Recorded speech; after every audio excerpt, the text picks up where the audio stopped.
Good evening. I'd like to call this meeting of the Board of Ed to order. The emergency exits are to the rear, the right, and the left. Kelly, would you please call the roll? Robert Tillman. Here. James Mooney.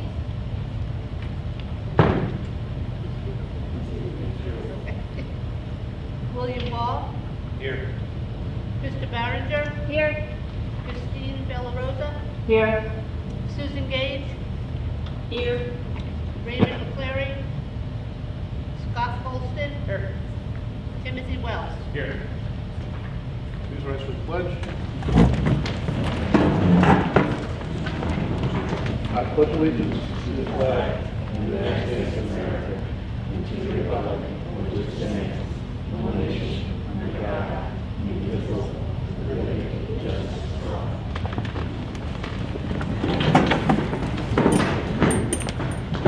Before we get into approval of the minutes, I'd like to make a change in the agenda. I would entertain a motion to move item M2 into executive session for discussion. Moved by Mr. Wells. Is there a second? Second by Ms. Bellarosa. Any discussion? None being heard, I'll call for a vote. All those in favor say aye. Aye. Item B1, approval of the minutes. I'll call for a motion to approve the minutes of September 13th, 2022. Moved by Mr. Paulson. Is there a second? Second by Ms. Bellarosa. Discussion? None being heard, I'll call for a vote. All those in favor say aye. Aye. Student rep report, Ms. Earhart, who is also on the Nome Queens Court, which is an honor this weekend. Feel free to speak. The first thing You have to turn your mic on.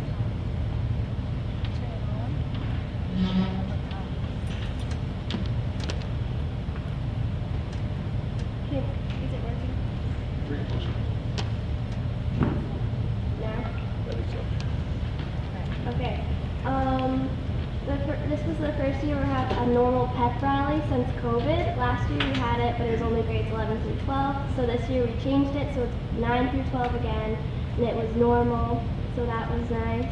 And then we also had a normal homecoming this year, it went well. And then the senior parking spots, which was the PTSA's fundraiser, it got rained out last Wednesday, so we will be adding another day. And then the senior class officer elections went well, and again with that, there was a new expectation with decision making, and our officers have to participate in different committees, such as the building level team, which the building level team had their first meeting in the senior high last week. We are focusing on improving attendance, and we got a group of people interested in the policy committee, which will review our code of conduct. Mrs. Molyneux, presentation on school right tonight.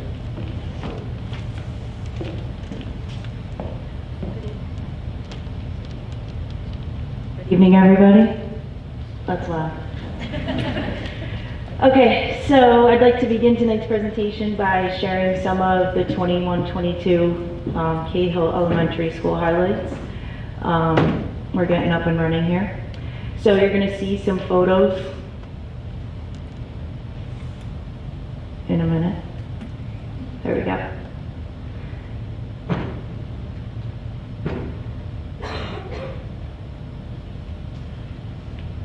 Okay, there we go.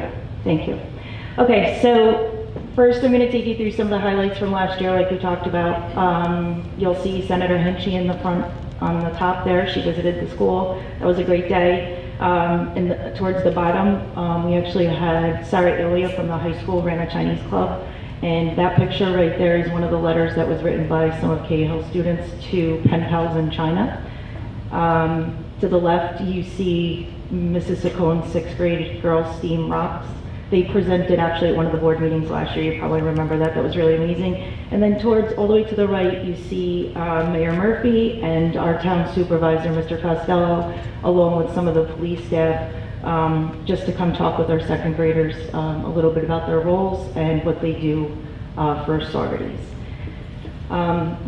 One of the great highlights of the year, there was a lot, I have to be honest with you. It was hard to kind of just condense this down into a short presentation, so I didn't want to leave anybody out. One of the great highlights was our group, Mrs. McManus, our fourth grade teacher, actually led. And there was a group of students, an advocacy group, and they called themselves Students for Change. So I'm not going to go into too much detail. They're actually here tonight to present to you, so I'm going to actually call that group up now. You know, what Mrs. McManigal and her students did was absolutely amazing. She really worked hard to provide some great opportunities for our kids. There we go. Thank you, Mrs. Molyneux. Hello, I'm Susan McManigal. I'm a fourth grade teacher here at Cahill. I've been here since 1999. Last summer, I joined the Saugerties Diversity Committee. Excuse me. I wanted to see what I could do as a teacher to promote diversity and awareness in our community. I came into the classroom at the beginning of last year having learned what a powerful catalyst student activism could be. I knew that it could be an engaging method of education. Learning how to effectively raise awareness helps empower our communities, opens new ways of thinking, and enables students to confront and solve problems facing our society. But most importantly, student activism can instill a personal sense of purpose by giving students voice, and our kids found voice. I met the incoming student groups in September of last year. Kids have a built-in sense of what's fair and what's equal. They also have a built-in voice, and with direction, they can become powerful. This group came with their own ideas of what needed to be done to make our town and our world a better place. They created artwork of sea life to raise awareness of the plight facing the Earth's oceans. And using their art, they raised money to help rid the ocean of plastic waste. One of our families adopted an endangered sea turtle nest, sharing the information with the class. Students gathered items for the Saugerties Animal Shelter, and then after they were all done with their sports practices one Saturday, we went and spent time with those animals. They cleared the Lighthouse Trail and all of Lighthouse Drive of all the trash, including tires. Our parents were putting things into their cars, like tires. They cleared it of all the debris left along the paths. They helped me write letters to the editor of the Saugerties Times, to Senator Michelle Hinchy, and to Mayor Murphy about Donlin Auditorium, which was inaccessible to wheelchair-bound people. They created signs supporting diversity for all and marched loudly through the village to express their support of equality and diversity and to meet Mayor Murphy. Most importantly, they learned how and when to use their voice, and Michelle Hinchy pledged to work with Mayor Murphy to get a wheelchair lift installed at Donlin Auditorium. There's a sense of community that develops among people who work together to make a difference. And 5 of our 14 members from last year are here to share what they found to be most important. And they will also be serving as mentors to this year's group of student activists. We have Andrew, Easton, Flynn, Landon, and Luke.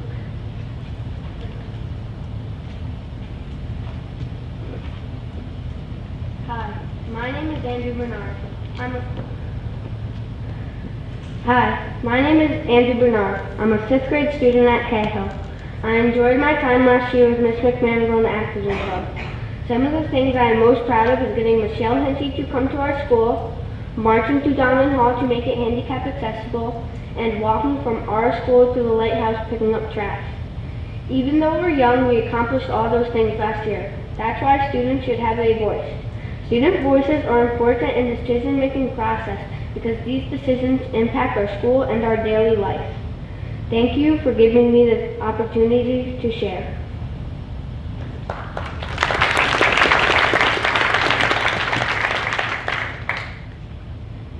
Hello, my name is Easton Kogel, and I'm a part of the AHL and Students for Change.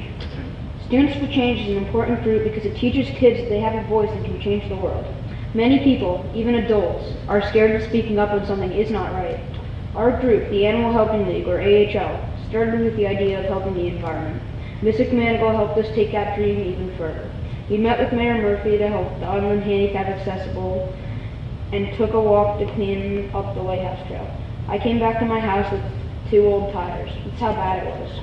I hope that Students for Change continues to grow and all the kids from Saugerties find their voice. Thank you.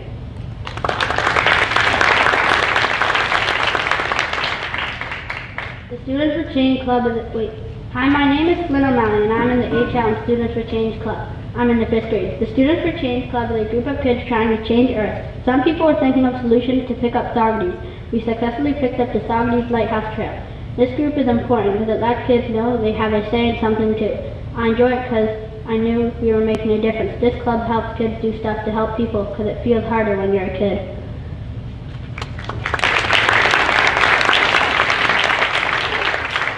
Hi, my name is Venon Lang. I'm in 5th grade. I work in the AHL. I really like being part of the activism club. It is important to help make positive changes in the world and our community.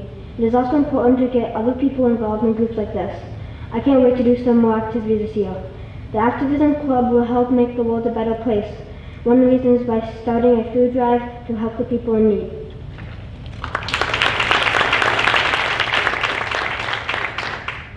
Hi, my name is Luke Armstrong. I'm a 5th grade student. I'm proud of being part of this team that is helping our Earth. One thing we have done is gone on the Lighthouse Trail while picking up trash on the way.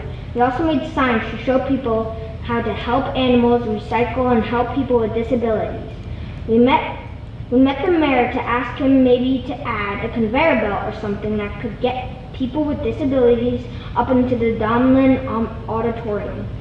We also had a meeting with Michelle Henchy and asked her lots of questions. I want this group to still be able to stay active because I want to do more stuff in the future, like restock ponds with more fish, and I wish to encourage more people to clean the earth. I would also like to make an animal shelter with my AHL friends.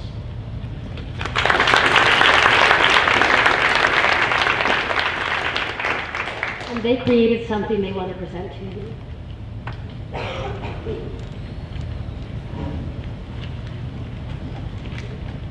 When we started the AHL, our plan was to help bugs and small animals first.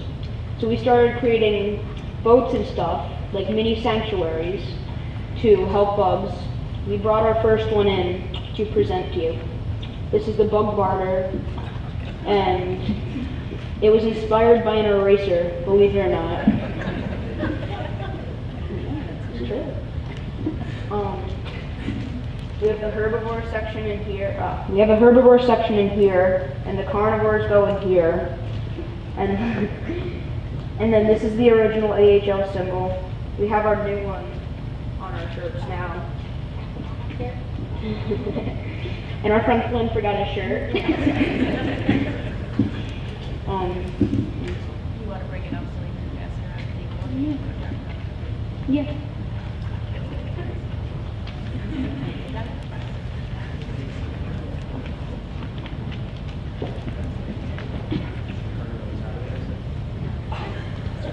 We're going to ask. What? I asked if it's currently happening.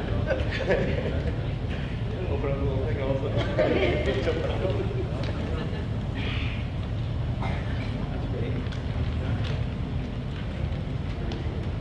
great. Yeah, it's like 2 hours.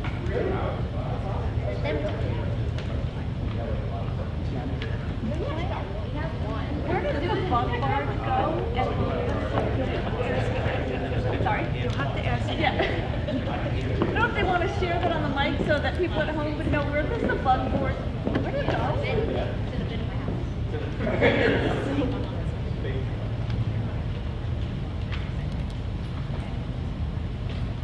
you want to ask your question? Do you want to, only because, sure, I'm bringing you back to the microphone only so that we can have this recorded and actually, so that people at home can hear as well. Where does the bug barge go, and what does it do for the bugs?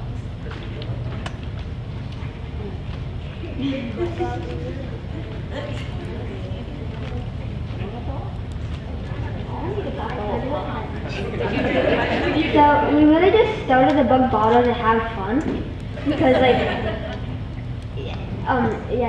it was really just a fun activity we're doing. But the reason for the bug bottle is that it can carry bugs back and forth from areas without them drowning because we put a lot of duct tape over it, so there was no roof for a while. So it got. What's that? We also put Flex Seal over it. So is this, do did you start this when you start talking about the migration needs of bugs that need to move? Is that Yeah. nice? That's awesome. I want to thank you guys for this gift. It's the first time we get a bug board from a group of students in the Saugerties School District. So we will find a place of honor for it in the board conference room. And every time we see it, we'll think of you guys. Maybe we could have a picture of these guys to go along with the bug board. Well, if I, the DEC has a group that is specifically targeting the migration of animals during rainy season. And I'm thinking we might want to let them know about your bug. I keep calling it a barge. It's something else. What is it? Barter. Barter? Voter, yeah. I'll go with that. But they, I think, would really, because they have a whole program specifically for this. So I'll get in touch with you all, and we'll put them connected to the DEC. That's wonderful. Thank you. More at home too. Yeah. So we're going to assign Ms. Barringer as the contact for bugs. Thank you guys very much. Thank you very much for your time. Thank you, everybody. That was a great job, guys. Thank you. I would like to thank Mr. and Mrs. Kogel for storing the 2 tires that made it to their house, and anybody else for that matter. Okay, so continuing on the journey of the highlights from 21-22. So one of the other standouts for us was the growth, the student growth here at Cahill. So on the screen and maybe in front of you is our iReady data for last year. So on the bottom left you see September, and if you take a minute you can see the red, the yellow, and the green. The red is at 32% in September, starting out tier 3, and then as you move over to June you can see that actually went down significantly to 8%. So same for yellow, and then for green. Now looking at these two real quick, red and yellow you want to see decrease, and green you want to see increase, okay? So that's highlighting our growth from last year. And I have to say, one of the other things that we're able to do with this data is kind of, well, we look, we see what standards specifically we need to focus on. It's another version of one of the reports that we can run from here. And then we also look to see what specific targeted interventions that we need for individual students. And then we were able to kind of incorporate that into our instruction and our plans moving forward. To really target the areas of need for certain students. The next slide shows the same data, it's just a different way of looking at it, and this actually breaks it down to number of students that are falling in each range. One of the things that I appreciate about looking at this model is, a lot of times we do, our at-risk students are certainly an urgent, important need that we have to address. But I also like to make sure that we're focusing on the other end as well, actually all across this whole spectrum. So this actually lets us look at each student where they're actually specifically falling, and then we can, targeted interventions. It's not necessarily just for the at-risk students, it's for all students. So what does each student need? What does it take, to get student out of that middle area up to the green? What does it take to go from one level of the green area up to, a higher level for that specific student? So I like looking at this particular model because it does give us a little bit more of an idea of the number of students and where they're falling. Okay. So our extended day program for last year, I'm not going to go through all of the results that are actually on the screen, but the math, you can clearly see that there was growth. For the ELA side over here, you can see growth in some of them. I know right away you're probably looking at the NA that's there, and that's just simply because we didn't have 6th graders staying after maybe for ELA, and we didn't have 4th graders staying after for ELA, and there's multiple reasons maybe why that occurred. One of the things, it was last year was our first year running the extended day program. So just like anything else, the first time around, you learn, you see what we did well, what needs to be improved. One of the things we've talked about already, myself and the other building principals, we're involved in conversations about what we're going to do better for this year's program that we're currently looking to set up. One of the major focus is going to be to take the standards that that we focused on in Summer Academy and use that data in the previous slides to drive some of the decisions that are made for extended day for this year as well. We do know that the standards we need to focus on are for literacy. In K2, we need to focus on our phonics and comprehension. And then in grades 3 through 6, we need to also focus on comprehension and vocabulary. For math, we need to look at numeracy and algebraic thinking, and then fluency and geometry. So we know that those are already areas of need, and we plan to incorporate that in for this year. And that just goes back to our instruction being standards-based and just in general. Okay, so on to 22-23. So again, it was hard to highlight some of the things. Believe it or not, in a month, there's quite a bit to highlight. So I picked some of the major ones that actually stood out for me. I hope you enjoy them just as much as I did. So first, we had the opening superintendent's conference day. I actually had one of the teachers contact me after, and he said to me, he said, you know, I've never enjoyed a first day like I enjoyed this first day this year. He said, so thank you. And I said, wow, that was a really great compliment. I actually have to give credit to Miss Jean Greco, our new Morse principal. We all ran the same activity as on opening day this year, and it was your school's resume. So what we did was we grouped everybody together according to their niche, right? So we had teachers, TAs, custodial staff were involved, you can see them down there. And everybody kind of gave their credentials, and then we shared out as a group and kind of just really took the time to get to know each other. A lot of changes, brand new building, brand new leadership, brand new office. So it's really important that we focus on that community building, not only for our kids, but also for our adults, right? So that was a huge, great first day for me. Open house, we had a great open house. I really received a lot of positive feedback. The picture you're looking at there in the center, and I know it's a little bit darker, but we actually put up a blank piece of paper for parents and guardians to kind of write notes to their students or their children for the year, so that was kind of fun. Another major highlight for me was, you know, we have our instructional coaches coming to visit and meet with our teachers on a weekly basis.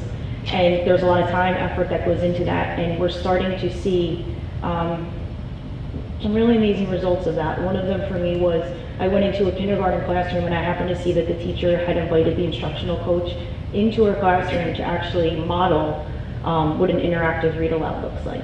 So that was pretty amazing. So something else I wanted to highlight. And then on the last picture to the side is actually our E&L center. So one of the things that I wanted to do in opening was make sure we had a space for our E&L students that actually felt like a learning center. So there's like a landing pad, a home base, and it's pretty amazing what they've done in that area. It looks really great in there. Next, please. Another highlight for me was our transition. So if I'm being perfectly honest with you, going into this year, being my first year, I didn't know what to expect anyway, and then having a transition such that we experienced on top of it, I really didn't know how this was going to go. And I would like to believe I was prepared for all avenues, right? And I was pleasantly surprised because it really went well. Our kids came in with smiles on their faces. I had parents reaching out saying how much they were, you know, how excited they were that their kids were actually here in the building.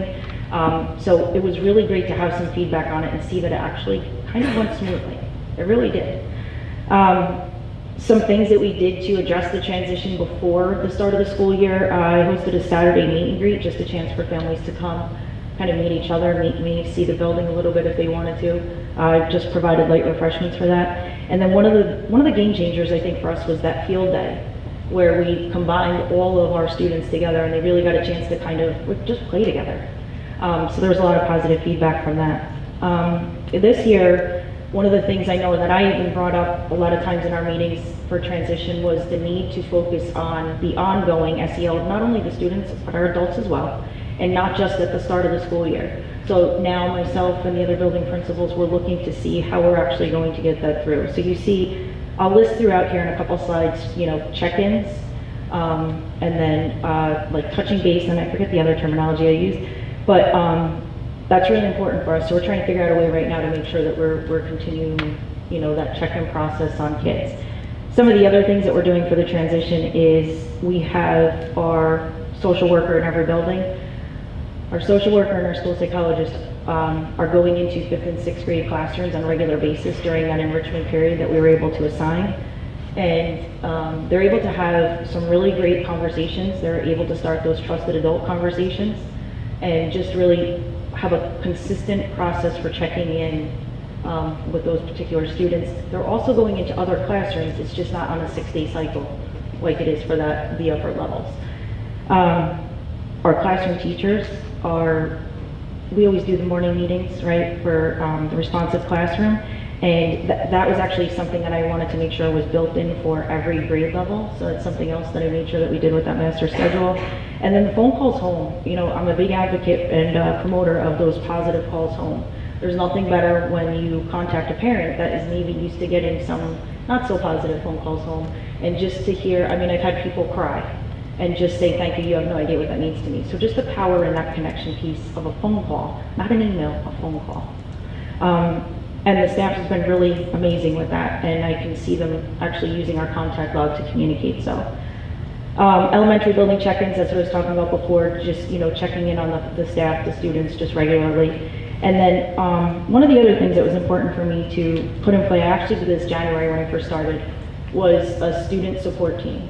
So, and it's worked out very nicely because I already had a structure in place. We already had a structure in place to kind of address the needs of individual students, even going into this year. So it gave us, we meet weekly. It's the nurse, the social worker, psychologist, and myself, and we review every student. And it's actually something that we did at the high school that I kind of brought along with me, because it was pretty amazing how we were able to kind of really keep a close eye and watch on each student to find out if there was a change in their pattern of behavior, attendance, whatever it might be. So we continued that. So overall, the transition for me was a highlight because I think so far it's gone very well, and I'm appreciative of that. Next, we have the building leadership team. So this meeting's pretty early on, so I haven't really gotten too far with our team. We did have, there's actually some members here today. We did have our first meeting in September 29th, and our next meeting is scheduled for tomorrow night. So we don't necessarily have our SMART goals actually written just yet. We do know that we're focusing on Tenet 4 instruction. Again, academic goals, you know, this year are comprehension and vocabulary for literacy. They go back to the standards that I discussed in the earlier slides. And then SMART goal number 2, we're able to determine which tenet we're going to focus on. So the next steps for that, tomorrow's meeting, or upcoming meetings, we're going to review what a SMART goal actually is, what it looks like, how we write them, and then we're actually going to determine, after looking at some data, what we want to focus on. So really just, again, going back to not just focusing on our building needs. So that's where we're going for building leadership team. Okay, so next we have the district goals. And again, I'm not going to go through the entire slides. I don't want to take too much time. But for us, student achievement. So far, these are some of the things that we've done. Student support team I've mentioned in previous times. The instructional coaches, I did focus on that. I just need to highlight the effort that is going in with faculty, staff, our coaches, everybody just kind of working together. It's amazing. They meet once a week, they focus on a specific skill, and then they're bringing it back to their classrooms. So the fact that we have an environment where people are comfortable taking that risk and trying new things, and they're excited. I have teachers really looking forward to those coaching sessions because they have a chance to ask the questions that they might need, and they have a chance to have somebody actually give them. One of my favorite things about this is the turnkey resources and instructional strategies that they can provide. They're walking away from their meeting. I actually had a teacher come up to me with a huge smile on her face about creating herself a notebook for her conferring with student notes, which was pretty amazing.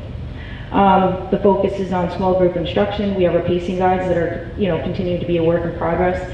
I appreciate those because it makes sure that we're remaining equitable among, not even just within the school, but all buildings. And then to go back to the extra support that we have in the buildings. So we have a social worker this year. We have the librarian in every building, and we have reading teacher and the junior high guidance counselors coming down. Those extra supports, I can tell you the difference that they actually make in the building. Not only can we provide that regular support during specific enrichment periods, it's another layer. So these people, our reading specialists, our librarian, they're just an extra presence. It's an extra person checking in with kids. It's an extra person in the building just to kind of be aware. I mean, our social worker and our psychologist are having lunch with the kids in the cafeteria, which I think is pretty cool. So they're amazing. I'm happy that they're with us. And then the master schedule, you know, we had to make some changes. One of the first things I noticed when I came in January was, you know, special ed teachers and our MTSS, or also known as RTI, teachers were all kind of competing for time with students. And then they were arranging schedules with the classroom teacher, and it was just not really efficient, right? So I built into the schedule this year specific periods for all those things to occur so that there was not constant overlap, and so the classroom teacher wasn't having to deal with making those schedules, or the support faculty going in either.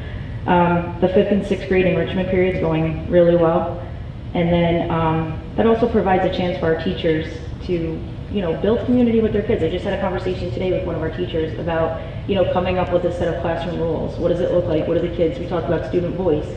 They're not always included in that process, so that gives them an avenue to kind of do that. Next steps you see there for advisory, student goal setting, and then everything's a work in progress. We continue to review, revise, see what's working, see what we want to change. Some things we can change right now, and some things we know what to do better for next year. Moving on. So second goal, culture, climate, and community. Here, I would just like to highlight the check-ins again. A lot of this stuff I've discussed in other slides. You know, sometimes it's just the simple things, the little things that we do that make a huge difference. So for instance, just having teachers focus on being outside their classrooms to say hello in the morning, do a quick check-in with kids, you know, fist to 5, how are we doing today, see if the kids are smiling. If they're not so smiling, you just get a good read on our students. So I'd like to give people credit for doing that. And then just really focusing on the fact that every exchange, you know, a lot of times we say with adults, but you know, it's with students too. Every chance I get, I'm checking in with the student. Every chance I have a parent on the phone, I'm checking in with them, whatever it might be. It doesn't have to be about the reason why I've contacted them or I'm having a conversation. So we're really making it a focus to do that with our students. Every interaction with them is a chance for us to check in and connect.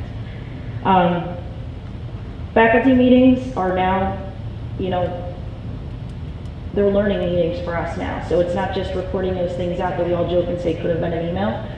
We are really trying to focus on having them be meaningful. So we work hard, the other principals and I, to come up with different activities. Dr. Rohrbach's been amazing because she's giving us, again, I go back to the turnkey solutions. A lot of times I spent, over the years as a teacher, you know, you go to these professional developments or these meetings and you don't always get realistic solutions and resources that you can take back to your class immediately. So I really do appreciate that. Next we have safety and security. I think I highlighted everything. Safety and security, so just a couple, you know, some of the things that we've done already. You know, Nurse Marcy, she presented at, I want to say, the first couple of our faculty meetings. We're reviewing, revising, looking at things. I have a building safety team that we're putting together, so we're going to have our first meeting with that, just to kind of look through the stuff that we have in place already, see if we need to make improvements. And then, you know, the other big thing is we do have a lot of changes. Not only do we have changes of different people in the building, but we also changed within the building. So like 6th grade's not on the top floor anymore, 5th grade's not up there, they're actually down on the 2nd floor. So we have, everybody needs that constant reminder, refresher on safety protocols and what we're doing. So we're building them and we're getting there. And then one of the other things we just recently did was the emergency extension numbers. So in a time of need, it's not always conducive to try to find our big sheet that we have. And so I just put stickers on everybody's phones to kind of tighten that up. Something else that came to us, so you see down there for next steps, it says develop condensed ER sheet. We had school pictures here, and we had, I think the fire alarm had gone off during that, and it was not a fire drill.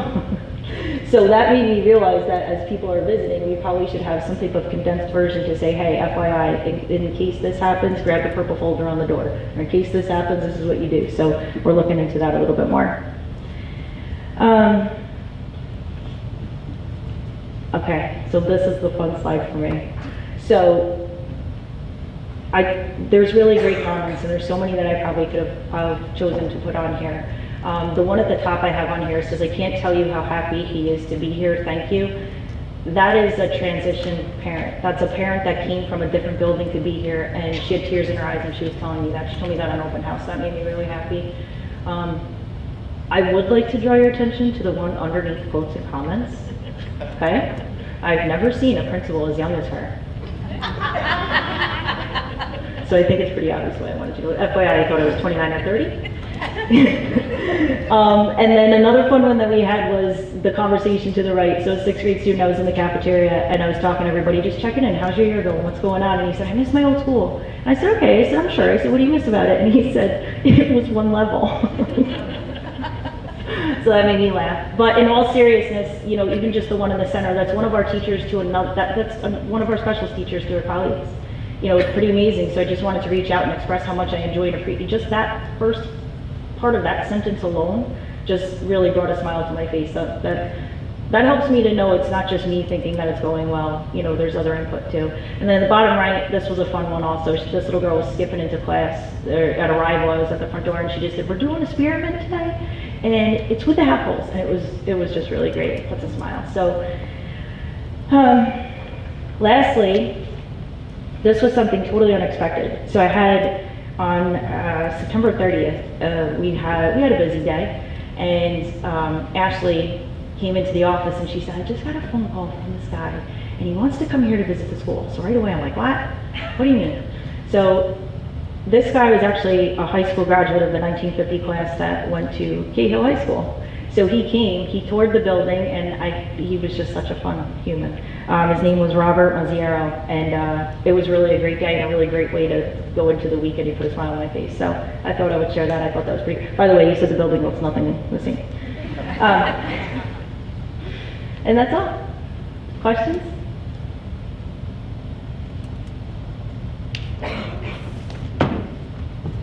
I don't think that was 5 minutes, but.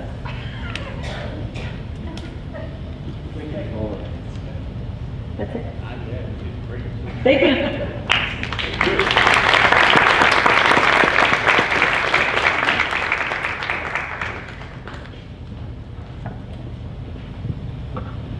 Hey, thank you, Ms. Molyneux, and I think those young students are our future board members if they keep at it, if they want to do some changes. Next we have public recognition. Any person or persons wishing to publicly address the board will be asked to identify themselves and announce the subject on which they wish to speak. Speakers will be cautioned that matters pertaining to personnel or students are matters for executive session and therefore cannot be addressed in a public forum. So anybody wishing to address the board on agenda items tonight, please approach the podium. Hi, my name is Aubrey Zambrella. I live at 3124 Route 9W, and I would like to address the board about special education. I would like to begin by saying thank you and that I appreciate your time and energy. And I also want to acknowledge the amazing dedication of the teachers, staff, and administration. I would also, as a side note, like to just say that since Mrs. Molyneux has taken over Cahill, my daughter goes here. The impact has been so positive and wonderful, and I know I speak for many, we are excited and happy and feel supported and heard by her. I feel that it is imperative that I shed light onto an area that our district needs to improve on in some fundamental changes. From what I understand, the special ed students make up almost a quarter of the population of our district. It is also, from my understanding, from statistics reported at the district leadership team meeting, that the number of special ed kids that graduate is a negative number. I joined the diversity committee a few years ago, and I've repeatedly asked at those meetings for data regarding children with IEPs or 504s who have received detention, suspension, or expulsion. I've asked about the data addressing repeat disciplinary actions for those behaviors. I've not seen any data.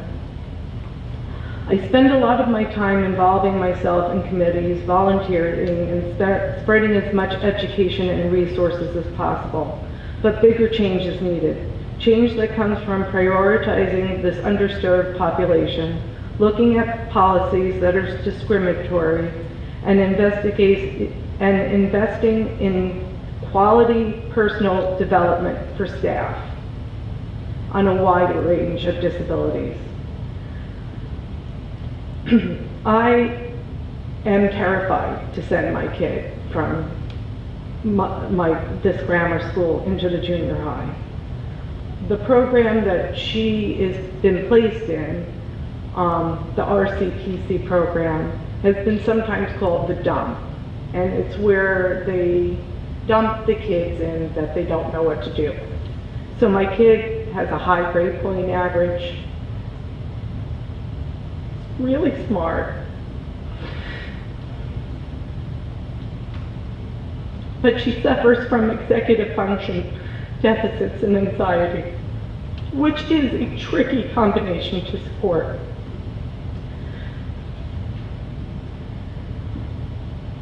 I advocate for her often, but I know that she receives things that other kids may not receive because they don't have a parent like me doing that for them. I am confident that she will succeed, but I want it to be because of the supports that we've put in place, not despite a broken system. So I really think that we have to start looking at things in a different way to really support these children. Thank you.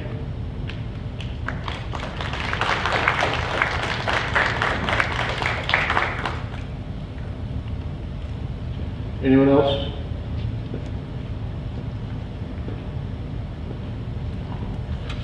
Mr. Reinhardt, I'll turn it over to you for the superintendent's report. Thank you very much. Two quick notes before the capital project update. Is this working or not?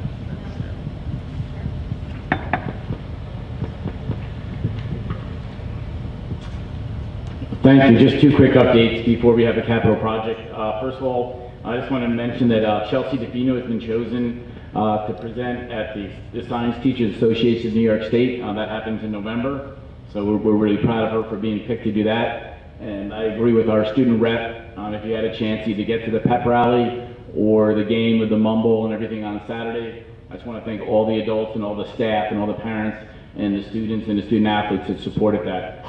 It was a wonderful weekend. It was great for us as we slowly get back to normal. So I want to thank everybody involved in that. And with that, I'll turn it over to Tetra Tech and BBL.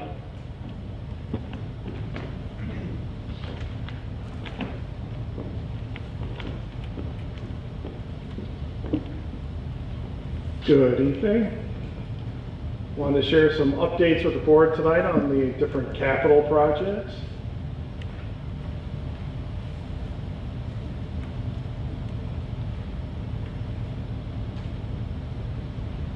So we'll take a look at the main capital project, the EPC or the Energy Performance Contract project, and the Capital Outlay project.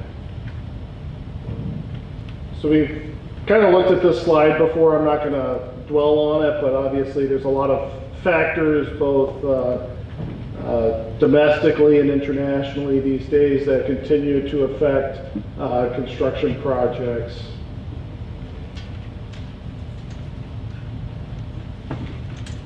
So as part of the main capital project, we've been looking at the Morris Stage Edition. That's actually into SED. It has received partial approval in that the architectural and the engineering technical reviews were recently approved. We're still waiting for the fiscal associate, as they're now known, the project managers, as they used to be known, to provide their approval. I've also talked with the New York State Department of State reviewer, who actually was out with COVID recently, is playing a little catch up, but sounds like that's on track for approval as well to move forward. So that's all excellent news, so that we can then recombine this back into the repackaged rebid set for the main project. So we've talked about some of these before, but I wanted to update a little bit on these. I'm not going to read all of them, but these are some of the different strategies, categories that we've been looking at as a project team, so that we can repackage that project as successfully as possible for the district. So some of what's been happening are scope reevaluations, BBLs repriced, some reprioritized scope. There's going to be some modifications to the set, and including adding the Morse piece back in, and then that'll be part of the rebid set.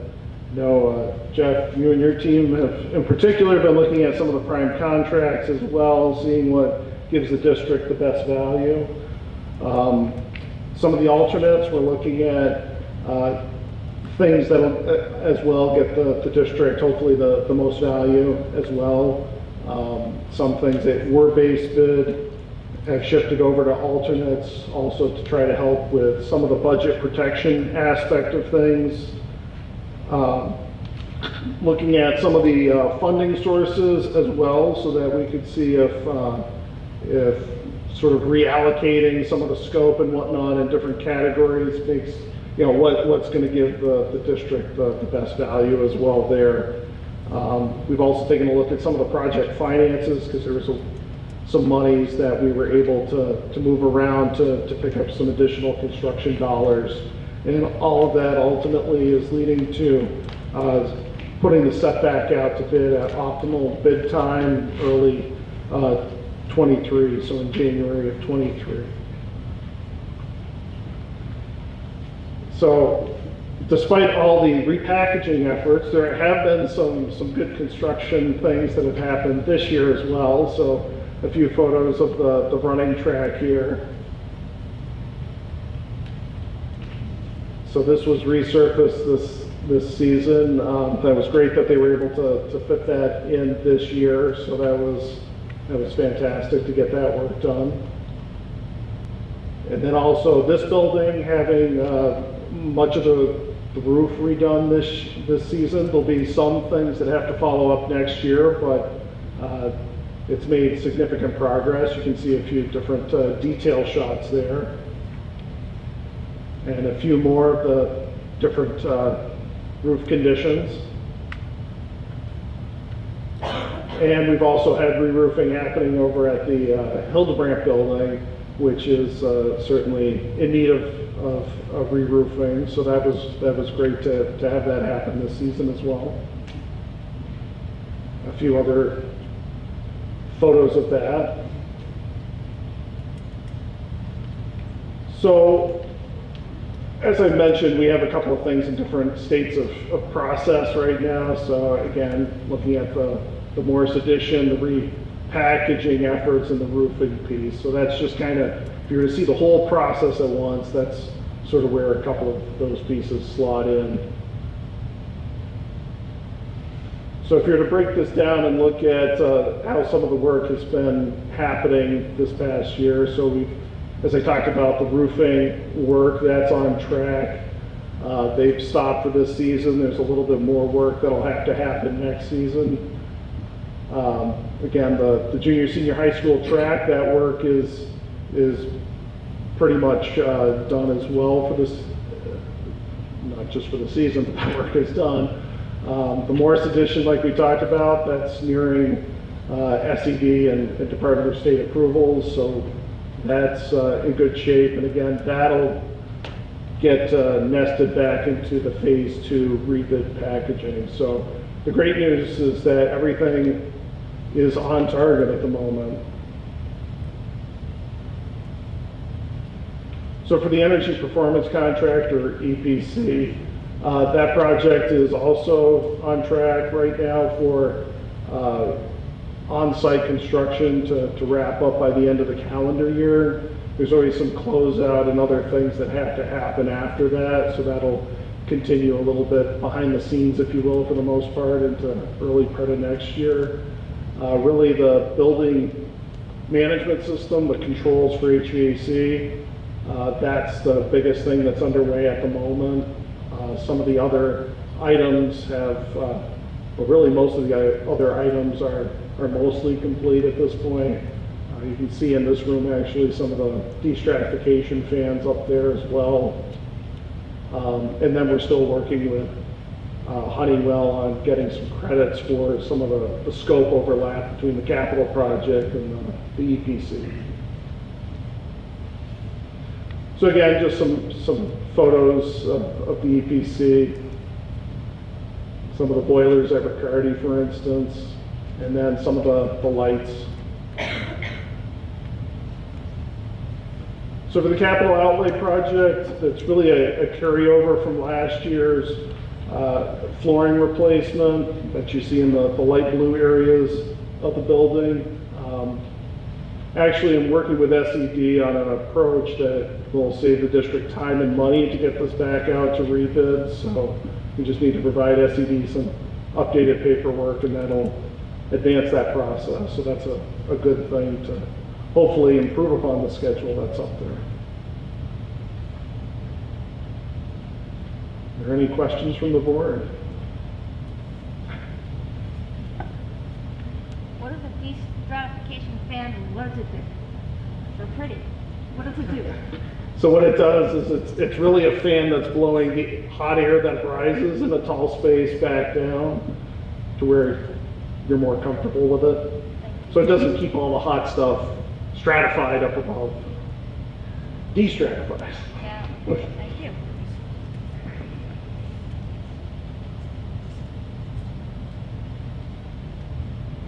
With this extraordinary confluence of events, almost like a movie that you've named there, but what is your level of optimism regarding a rebid in some circumstances that really won't be that very much changed by the time you do rebid? So there's certainly been ebbs and flows in that list. In fact, there's probably other things such as hurricanes that aren't even shown on that list that will have some sort of impact.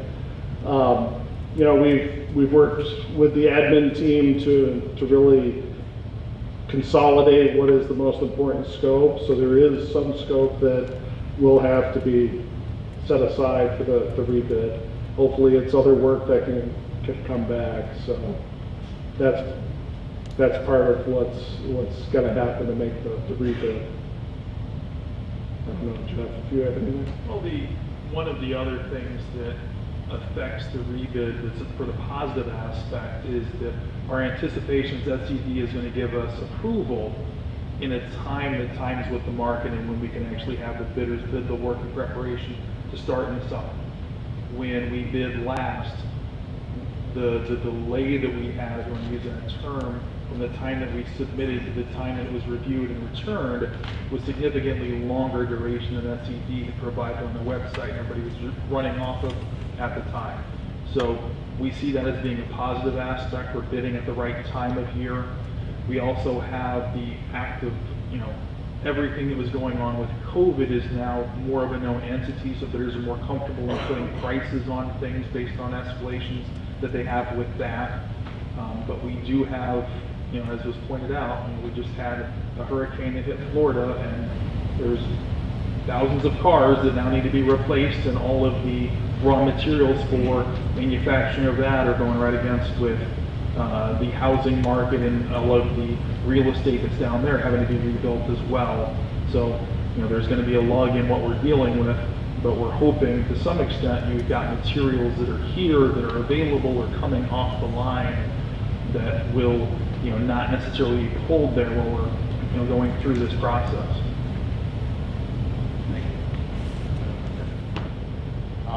Just to kind of go off of that as well, obviously last year I think the bid went out in like March. Was it March or April last year? It was late, I know that. Hopefully. Yeah, it was late. It was SCP that helped. Yeah, no, I know we had some obviously circumstances we weren't really expecting. So December, January is kind of what we're shooting for, correct? Yeah. What are you guys seeing in the market? I mean, obviously you guys are both pretty in tune in the market, like kind of what we're gonna be up against. I mean, what other big projects you see out there that maybe we're gonna be competing against where maybe last year, you know, we kind of got behind those projects that were bid and those guys kind of had their year already laid out. Like that's, you know, that's also in play in this, I feel like, as well. Not just like, with, you know, as far as getting materials and whatnot, but like, you know, last year, it was a pretty busy year all around. I'm sure you guys can attest to that. And I know next year, there's a little pessimism in regards to how the market's going to be, so to speak. So are you guys seeing maybe it's going to be a hungrier bidder's market for us as well? I think you're ending up in a situation that's in a better aspect for hunger. At the time that we bid out, you had a couple of things happening. Is one, a lot of the summer project work, whether it's a school, whether it's shutdown work that's going on for other things, was already let. So now we're kind of picking up the crumbs from what was there before.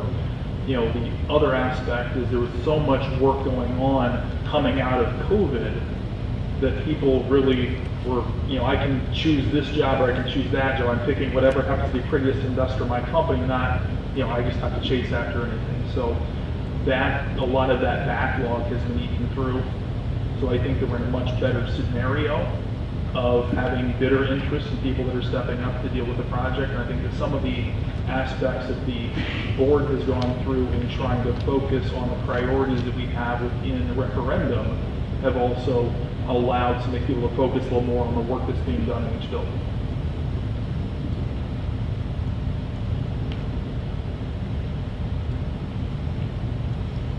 Thank you.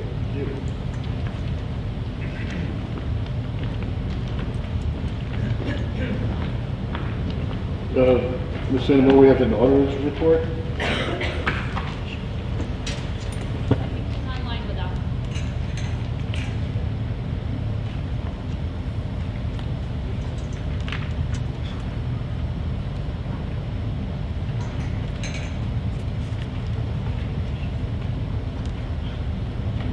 We all set? Yeah, ready. Okay. I know I said it wasn't a new presentation, but I talked enough just a short one. I'm Joe Eero, I'm the principal of the Bottom Group. I'm responsible for overseeing your audit. So I just have a short, brief presentation. I met with the audit committee earlier. We went through in some detail the numbers. I'm just going to hit the key points of the reports. So the scope of our services, we conducted an audit of the financial statements in accordance with government auditing standards. We will issue a report on internal controls and compliance in accordance with government auditing standards. We'll issue an audit of the extra cash for activity fund in accordance with the cash basis. And there's a required communications letter also that we're required to submit to all the boards for all of our audit clients at the conclusion of the audit. So in summary, we anticipate issuing an unmodified opinion that the financial statements are presented fairly in accordance with GAAP upon board acceptance. This is the highest level of assurance we can give. We did not identify any material weaknesses in internal control over the district's financial reporting. And with regards to the extra classroom, we anticipate issuing a qualified opinion, and that's due to the completeness assertion surrounding cash receipts. Most of our school districts, we issue a qualified opinion for the same reason. We just can't be sure. We can test what was deposited. The question is that what should have been deposited? The documentation isn't always there. So we qualify the opinion, not a big deal. And again, thanks to Jane and the business office and everybody else that helped us get through the audit this year. We do have one more thing to do, and that's not in scope of services, and that's the scheduled single audit. We hope to get that done in the next month or so, maybe by the end of November. Not due until March 31st, but certainly get it done well before then. So the required communications letter, this goes to all the boards, as I said. New accounting pronouncements are required to be communicated. We were here last year, remember we implemented GASB 84, this year we implemented GASB 87 pertaining to leases. It wasn't a significant number, but we still implemented it. No transactions for which there was a lack of authoritative guidance or consensus, and all significant transactions have been recognized in the proper period. The the most sensitive accounting estimates, compensated absences, depreciation, and your capital assets and leased assets, the other post-employment benefits obligation, the total net pension asset and liability, really the put out those code. The last two are actuarial determined, so we get their reports, we do limited testing on it, and we rely on their work for that. All estimates were evaluated and considered reasonable. There were no significant difficulties in performing the audit or dealing with management, no material audit adjustments, no disagreements with management. We are not aware that management consulted with other accountants, and our discussions with management were the normal course of our professional relationship and are responsible for not a condition of our retention. So that's the required communications letter. Finally, in the back of the thick packet you had with the financial statement, I think it's page 62, it should be the last 2 pages. The government auditing standards report, the yellow book report we call it. Again, no material weaknesses or significant deficiencies, and no instances of non-compliance material to the financial statements. Non-compliance, if you had it, the one thing we know with several of our districts this year is they're over the 4% fund balance that have been imposed by New York State. You are not, you are under 4%, you're about 3.8, I believe. So no non-compliance to report there. And that's it, that's the quick summary. Does anybody else have any questions?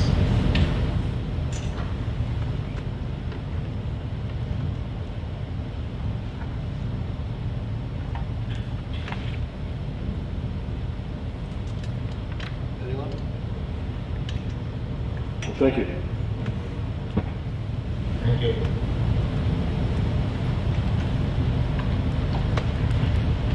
We'll move into board member remarks. Ms. Manager? So just doing a brief update from BOCES, and I had shared with all school board members the BOCES APPR guidebook and their engagement rubric for learning. Specifically, I found it really interesting, and it kind of mirrors a lot of what we're doing here in our district in terms of really guiding our professional development and really fine-tuning what those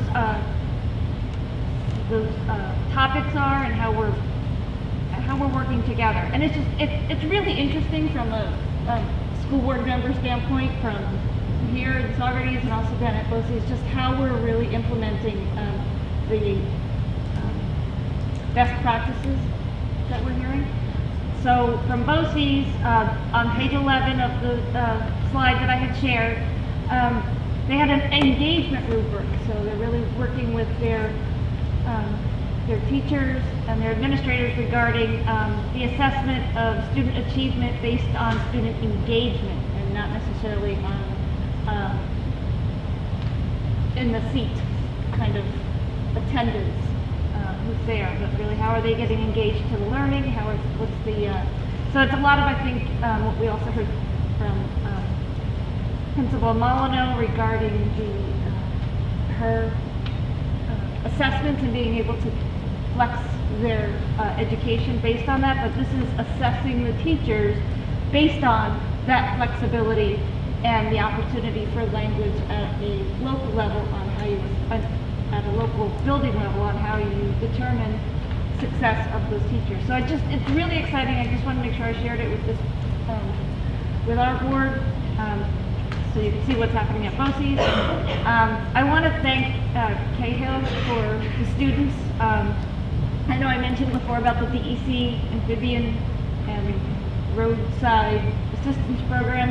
And I did share that with them, and I've already emailed to the group how thrilled I was to hear from the students, and it really, for me, it gives me purpose for being a school board member, is groups of students like the ones that we had before us. I volunteer just like they volunteer for their activity, and so I totally appreciate all that they've done and all the time and efforts that they're putting into their volunteerism, because we do the same. And so it really I almost became very emotional over their presentation because of how invested they are. Is similar to how I feel about my volunteering. So I really want to thank them for coming. It was a great presentation. Thank you. Bill Russell? Can you hear me? Okay. Good evening. Just since the last Board of Education meeting, I attended the second part of the new board member training that was required. The session was on the board's fiscal oversight responsibilities. And this completed my formal new member training required by the New York State School Boards Association. However, my on-the-job training is still very extensive and in process. I want to thank Mr. Reinhardt as he frequently shares with the board the happenings in the district. It is nice to see some of the visible aspects of the capital project starting, such as the resurfacing of the track.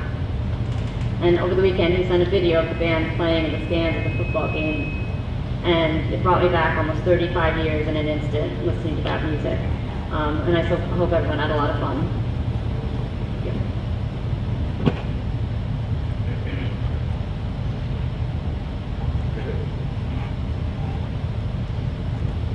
Thank you, Mr. Tillman. Leo Tolstoy said, if you feel pain, you're alive. If you feel other people's pain, you're a human being.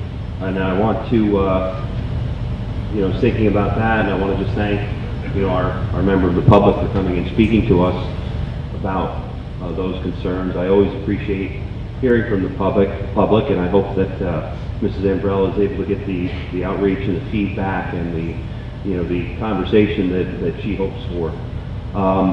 I'd like to thank the Animal Helping League and Mrs. McManigal for joining us today and sharing their activities with us. It was definitely a nice thing to see, and certainly, as we sit here on the board, those of us that have been on the board for any number of years, or those of us that have worked in different capacities, it's always good to bring it back down to the kids, and I appreciate being able to bear witness to their creative efforts. And likewise, Ms. Molyneux, thank you for bringing those students along. I especially appreciated in your presentation, you're discussing the student support team, specifically in the numerous ways that we're checking in with our students and how we're going to monitor those things. I know that probably it might not be the original intent of a student support team, but I know that there's going to be good anecdotal information there that you're going to use, and I look forward to hearing more along those lines. As far as the exciting weekend, Ms. Bellarosa hit on it and Mr. Reinhardt hit on it. The Mum Bowl was great to see and great to be in attendance at. As a former football player, I can tell you that it takes a lot for those players to remain on the field and fight the way that they do, sometimes in the face of some overwhelming competition. I applaud all the kids, all the coaches, the cheerleading squad, and yes, it was especially nice to see, as a former 12-year band member, including possibly one of the last marching bands that Saugerties ever had that I was in, did attend Virginia Beach, did go to Washington, D.C., did all those marvelous things that marching bands do. It was great to see, because I know that those kids in the stands are having a blast. They're having a blast. They're doing what they enjoy doing, and it does a lot to add to the overall environment and the excitement of that kind of an event. So I'm very appreciative of that. As a school board member, I would just want to share, we receive a lot of communications from New York State School Boards Association. We received communication today, for instance, board and administrator. It's simply a one-page handout, something for board members to consider and think about. And I appreciate these things because they bring home for a lot of us, what it is that we're doing and how we can continuously revisit what we're doing, even if we've done it for a long time. I know that this very simple article that we were presented today talks about group training and the importance of group training for building cohesiveness amongst the school board and encouraging team building activities. And it emphasizes the fact that we should never assume that members already know basic tenets of how to operate as a school board as an individual school board member. So I appreciate having the opportunity to receive and read these updates as they're provided, and I continue to look forward to the as yet unplanned school board retreat taking place hopefully in the near future. Thank you. Mr. Urson, do we have any of our board members online wishing to check in? Any board members online wanting to check in? Please unmute yourself. I'm good tonight. Thanks, Dan. I'm good as well. Can you hear me? Yep, we hear you, Jim.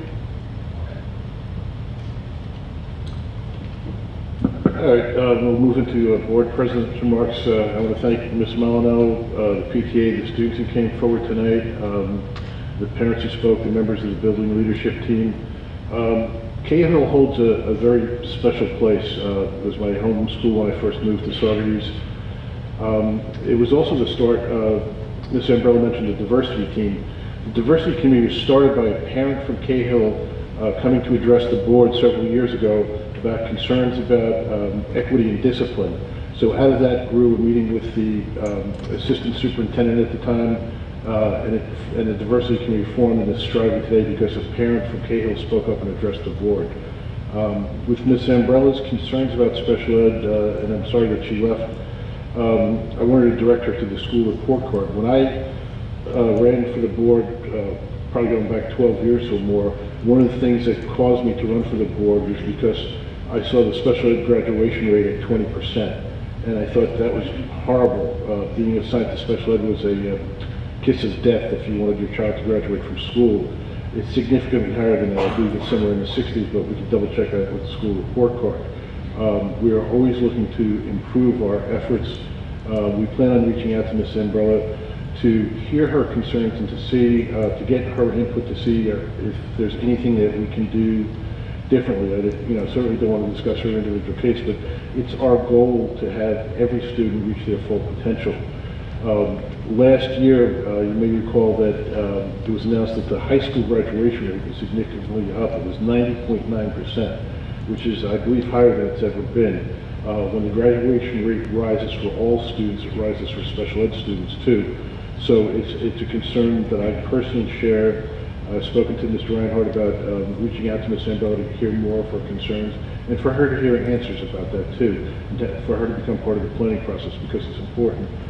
We don't want to leave any child behind in this district, and I'll leave it at that. Part of my other duties in life, I'm on the Government Relations Committee for the School Administrators Association. We're meeting with Commissioner Rosa on November 2nd, and I believe the Ulster County School Boards Association has invited Commissioner Rosa also, and they want input for what people want to see from school districts, what are their big issues. So I would invite anyone who has any concerns about things that they want to see to please email me. My email's on the district website, and I can bring forward those concerns to the commissioner when we meet with her. Because the commissioner sometimes doesn't hear from the field. You know, they're at, board members are at the 30,000 foot level, she's probably at the 100,000 foot level. So periodically she meets with practitioners in school boards and administration to hear what their needs are. So I think that's important. So I want to bring what Saugerties' needs are to the commissioner when I meet with her. I think that's about it for right now. Again, it was great to see the marching band out there. It's been the pep band, which they have shirts saying that they're a marching band, and it's been a work in progress. I want to thank Mr. Reinhardt and his staff for making that possible. It really was good to see an outdoor game with a band after coming out of COVID. It was good to see the graduation rates increase. It's good to see that we have reading specialists in our elementary schools now. There's been a lot of positive changes, but we don't want to stop there or rest on our laurels. I think we want to move forward, and Ms. Molyneux's presentation tonight was an example of that. So, again, kudos to the staff that are working hard to improve our students, and we'll have a short break and then come back and resume the rest of our meeting.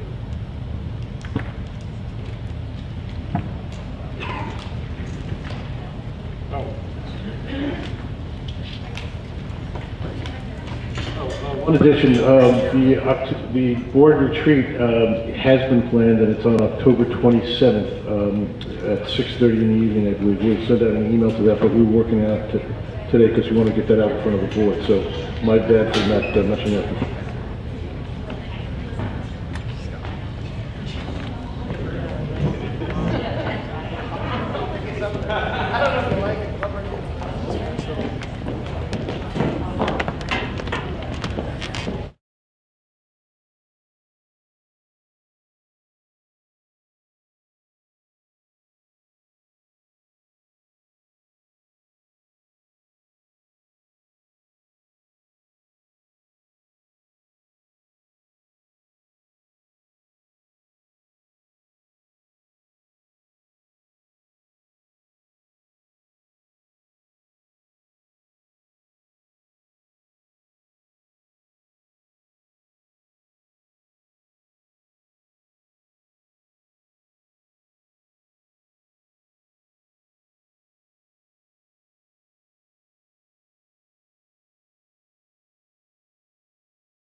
I'd like to call this meeting of the Board of Ed back to order. I will entertain a motion to approve items J1, 2, and 3A.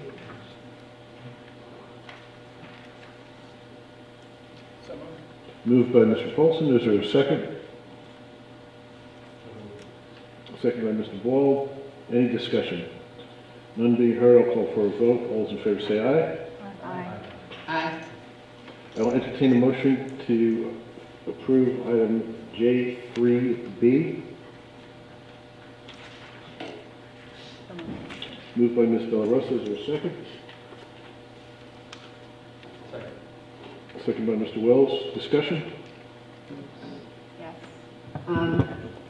I had requested that this agenda item be separately, discussed separately, because I have two concerns regarding the recommendation. I want to make it clear that my concerns relate to the position and not to the individual being recommended. Last month I stated by board member remarks that there is a need for the board to examine the actual savings achieved in the closing of one of our elementary schools, and caution that because of the dire financial projection, it would be unwise to incur new expenses before realizing true savings. This teaching position was not in the voter-approved budget and may need to be funded using reserves or fund balance. It should be carefully considered and it is not a one-time expense and may need to be paid for in future years through budgetary increases. While I understand an enrollment for second grade at one of the elementary schools now exceeds the district goals as set out in the Saugerties Teachers Association agreement, I remain concerned about decisions related to the number of sections at each grade level across the district and specifically the impact that special permissions may have had on the class sizes. As the superintendent stated at the board meeting in August, we need to revisit this policy and its intended outcomes. I also believe we need to revisit how it was used this year to balance enrollment. Finally, I have a procedural concern. In April 2022, the board voted to abolish 5 elementary teaching positions. At the August 30th meeting, the board voted to add 1 FTE for a general education teaching position, and it was my understanding that this was an additional position to maintain a section of 6th grade. I would have expected that the board would have had discussed all possible options to what is now a second additional position before being asked to act on an appointment. In not supporting this recommendation at this time, I understand that as an individual trustee, I may have a different viewpoint than other members. However, I will support the decision of the majority of the board as it is my responsibility to do so. Any other discussion? None being heard, I will call for a roll call vote. Kelly? William Ball. Yes. Mr. Barringer. Yes. James Mooney. Yes. Christine Delarosa. No. Susan Gage. Yes. Robert Tillman. Yes. Scott Holston. Yes. Timothy Wells. Yes. Motion carries 7 yes, 1 no. Thank you. I want to take a motion for item to approve items J, C through J.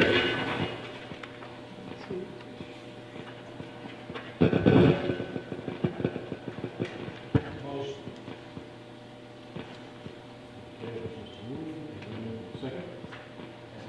Second by Mr. Wells. Any discussion? None being heard, I'll call for a vote. All those in favor say aye. Aye. I'll entertain a motion for appointment to tenure item J4.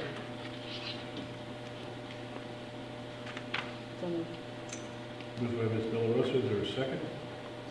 Second by Mr. Colson. Any discussion? None being heard, all those in favor say aye. Aye. And I believe, Ms. Ursig, you have a presentation?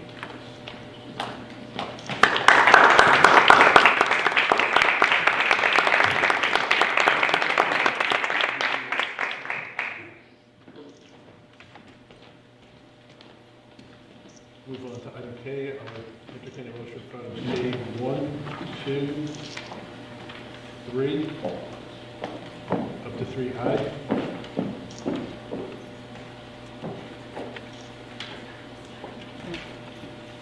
Moved by Ms. Bellarosa, is there a second? Second. Second by Mr. Polson. Discussion? None being heard, I'll call for a vote. All those in favor say aye. Aye. Aye. Business office recommendations, I'll entertain a motion for item L 1, 2, 3, 4, 5, 6, 7, and 8.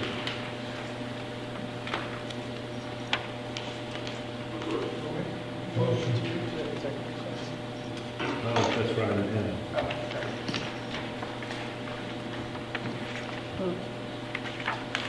Moved by Ms. Bellarosa, is there a second? Second. Second by Mr. Mooney. Discussion. None being heard, I'll call for a vote. All those in favor say aye. Aye. I'll entertain a motion to approve board action items M1, 3, 4, and 5. So moved. Moved by Mrs. Gage. Is there a second? Second by Ms. Bellarosa. Any discussion?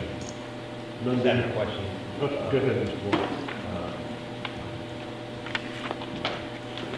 And I'll put this in the category of possibly already asked and answered, but with these trips like this, I know that there's no expense to the district. Obviously, there's considerable expense for a trip along these lines. What strategies, what do we do with students that do want to attend that maybe can't participate, from a fiscal standpoint, right? I mean, are these simply just pay to go, or is it fundraising, or?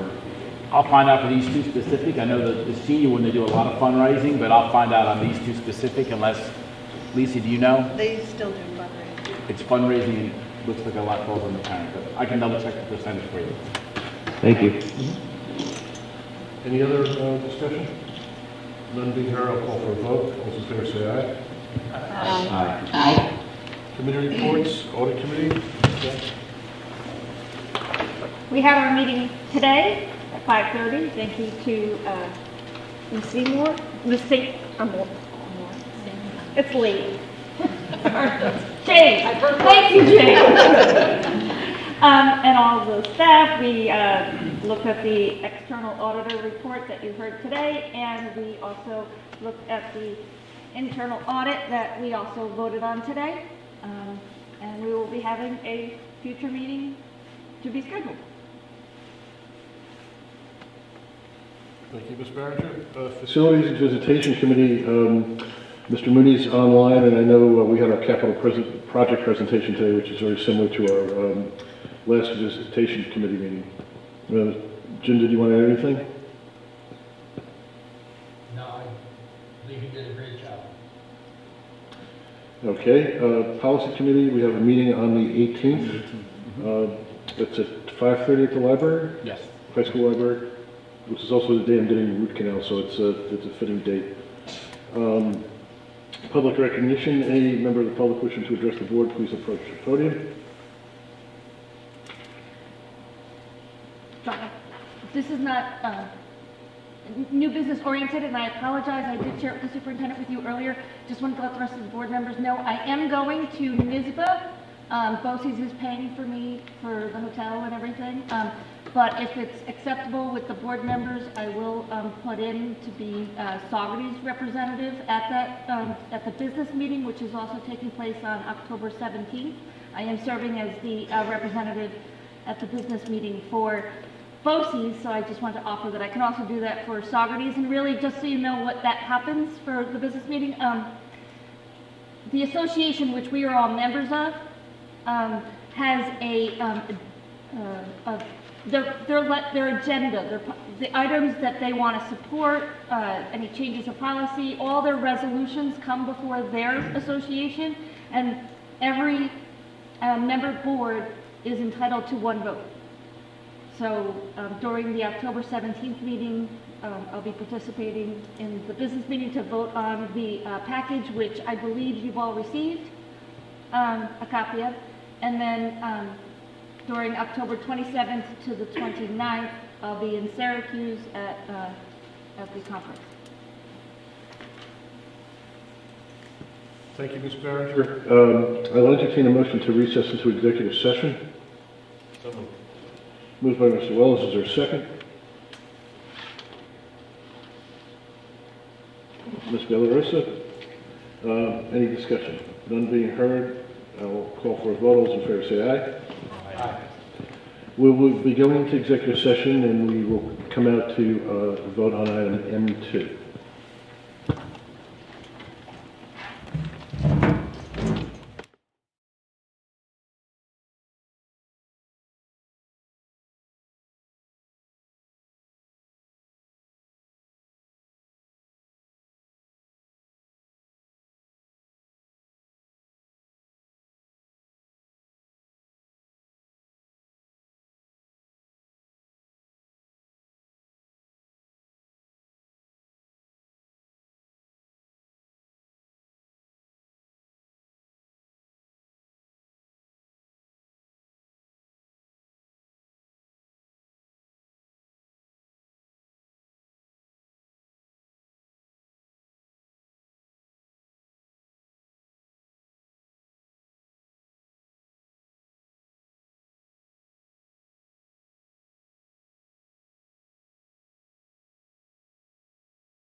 Stand over.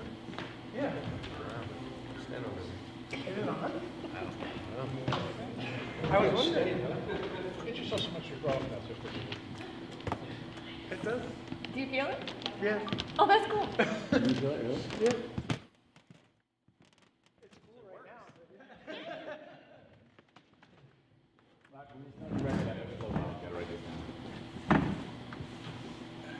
I'm ready. We're ready for you to. I will entertain a motion to come out of executive session.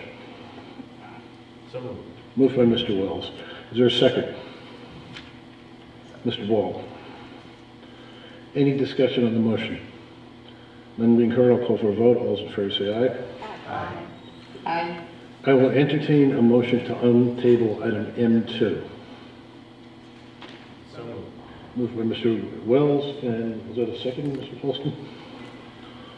Any discussion on untabling item M2? None being heard, I'll call for a vote. All those in favor say aye. Aye. Aye. I will call for a motion to put item M2 on the table. Didn't we just do that with the untabling? Well, yeah, but I'm calling for the resolution itself. A resolution, oh, yeah. Sorry, yeah, I'll motion to. Okay, Ms. Barringer, is there a second? Mr. Wells? Discussion. None being heard, I'll call for a vote. All those in favor say aye. Aye. Aye. Motion carries. I will call for a motion to adjourn the meeting. Moved by Mr. Polston, seconded by Mr. Wells. Any discussion? None being heard, I'll call for a vote. All those in favor say aye. Aye. Got it, Kurt? Aye.